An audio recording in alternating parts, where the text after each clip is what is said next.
Ngarang lamsangda gari accidenta leikidaba nupi masaduni.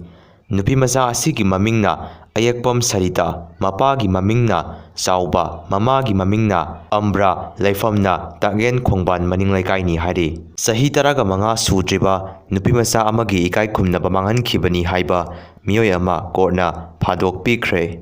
Mitopsing masagi maramda halhankinaba sanajaubana Raija Sabhada puthokre. Akanba khongjanggidamak naga khudimak siam saro UNC. Kuki inpi na thadau phurupu namthanaba honabani thadau inpi. Ngasi nongma nini sida National Highway singda Maitei sing hanagum sathok sasin yaraba yai Sapam Kunjakesor. IDP singda special package piduna mayumda hanjin hananaba MP sanajaubana parliament da taksinkhre.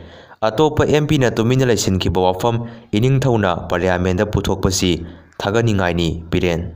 ECG amadi BJP na vote huranbagi thawong chathai haiduna opposition MP singna khongjang changsilingai Manipur appropriation amadi GST bin pass tawkhre. Anya Jera journalist manga ijarena hatkibada malem gireba kayadagi pendaba phongdoknarakre.